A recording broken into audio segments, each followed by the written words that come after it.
What's happening, YouTube, and all of my Sports-A-Delics out there? This is Reem. I just wanted to give my recap of the Thursday night football game. I knew that it was going to be close because both quarterbacks were coming into the game with horrible QBRs. If you don't know what a QBR is, it's just a system that ESPN came up with to pretty much rate the quarterback's performance. Passing yards, rushing yards, interceptions, turnovers are part of that statistical formula that they use. I think that Burrow came in, at a 41.2 QBR, and Trevor wasn't better than his, and I think 23.1. His interception to touchdown ratio is pretty bad right now, 7-5.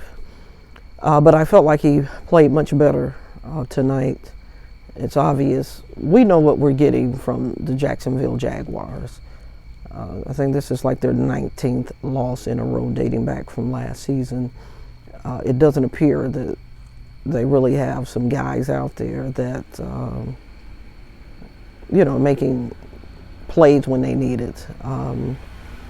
Please subscribe, like, and share, my video. As promised, here's the update, the Woody. As you can see, the Woody is still winning. I'm into 20 plus hours, but I'm trying, guys. I'm trying. But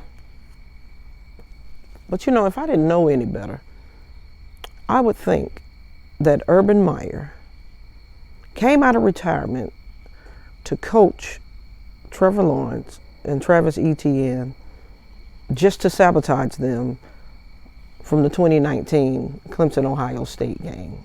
I mean, we all know what happened in that game. But I'm not a conspiracy type chick, but I really starting to wonder. Trevor Lawrence is 6'6". You're on the goal line. You're up 14 points on the road, and you run a read option. I mean, he's 6'6". Even Tom Brady, for crying out loud, just goes over the top. They're long enough, stick the ball, break the plane. You're up 21-0. But we're talking about Urban Meyer. I don't think that he's the guy for the job. He seems to. I remember also Nick Saban, when he was coaching the Miami Dolphins. They come in with this collegiate mindset and these collegiate plays to try to help the guys feel comfortable. But that's not going to work when you have so many other deficiencies. Now, if they had a stellar defense, then you can be a little more creative on offense because your defense is going to give you some more chances. It's not what's going on, in Jacksonville. But again, we're talking about Urban Meyer here.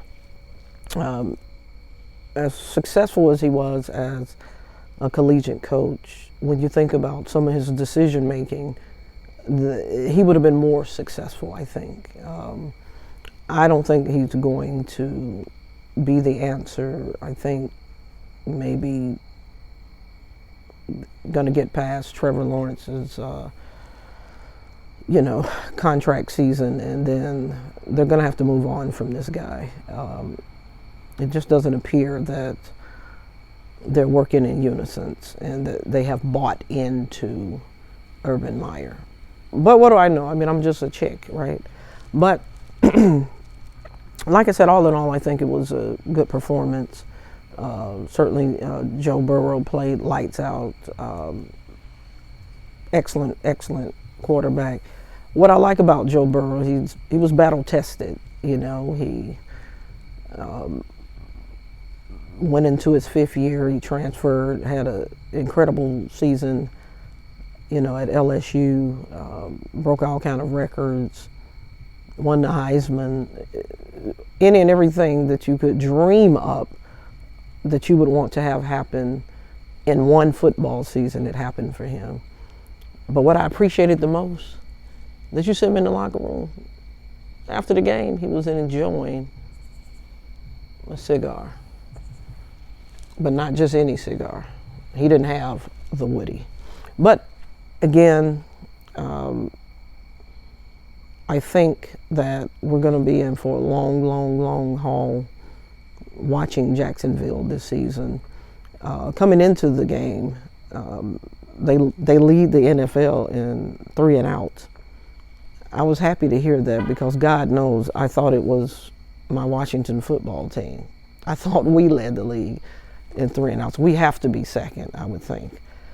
Cincinnati, that offensive line held up tonight better than it has been. And I think that's good, being that Joe Burrow is coming off a horrific knee injury. But there's still some work that needs to be done in that area. I think what confuses all of us as sports fans is these guys get paid millions of dollars, the coaches get paid millions of dollars, but some of the play calling, some of the missed tackles, just some of the craziness that you see, it just makes you wonder, are they overpaid? You know, I don't know if it's a lack of pride. I don't know if it's a lack of overall ability or technique. It's something, and it needs to get corrected in a hurry because it's affecting the overall quality of the game.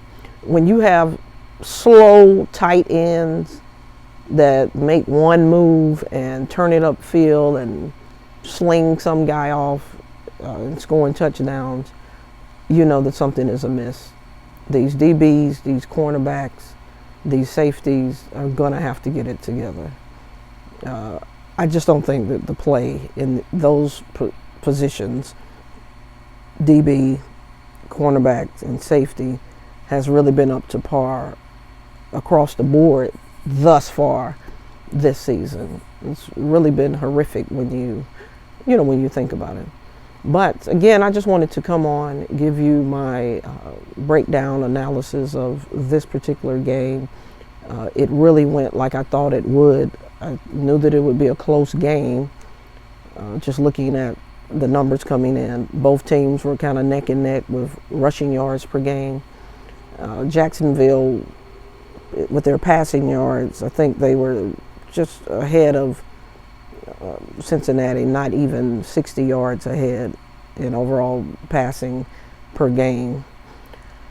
Both offensive lines are suspect, and like I said, the biggest difference with this game was Cincinnati's defense versus Jacksonville's lack of defense, I should say.